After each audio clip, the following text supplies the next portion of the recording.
I'm Emily Hudson, Oberlin College, class of 2022, and today I'm going to be reading Pindar's Nemean 8, which tells of the victory of a young man from Aegina in a foot race.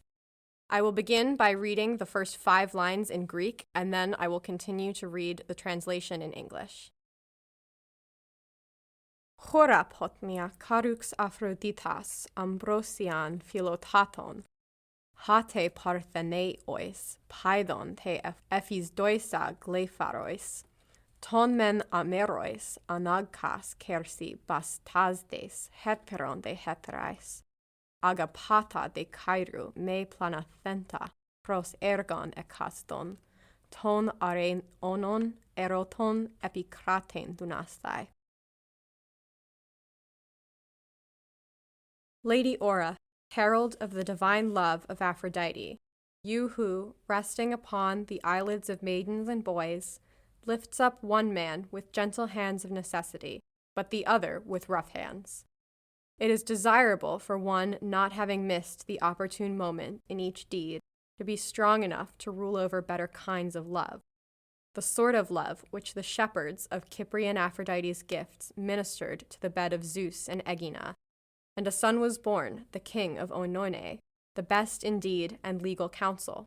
Many men often prayed to see him, for without summons, the finest of the heroes dwelling around him wished to willingly obey the commands of that man, both those who gathered their army in Athens and those born from Spartan Pelops.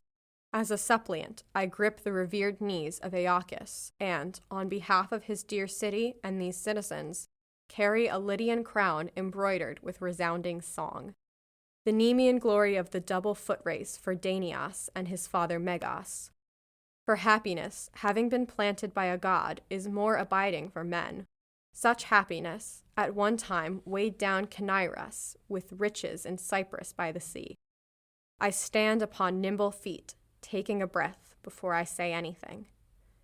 Many things have been said in many ways, but to create something new and test it upon the touchstone is very dangerous. Words are a delicacy for the envious. Envy always clings to nobility, but does not quarrel with inferior men. This thing devoured the son of Telamon, pierced by his own sword. A man who is ineloquent, but brave, oblivion grips him on account of a baneful feud.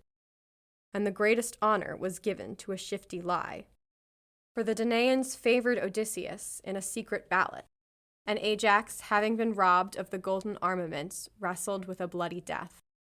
In truth, they did not rip open equal wounds in the warm flesh of their enemies as they were being driven back, beneath the spear which protects mortal men, at one time beside newly slain Achilles, at other times on destructive days of other hardships.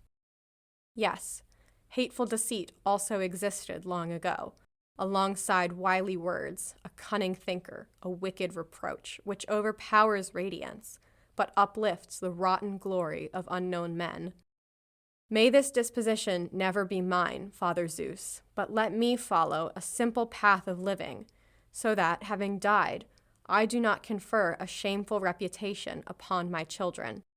Some pray for gold, others for infinite land.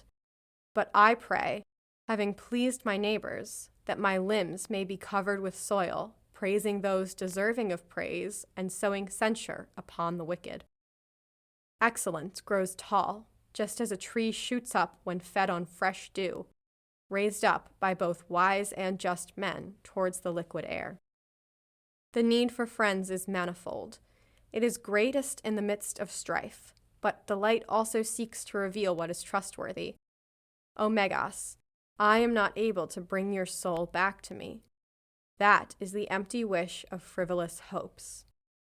But it is easy to set up a monument to the Muses and the Cariadai for your fatherland on behalf of the twice-famous pairs of feet.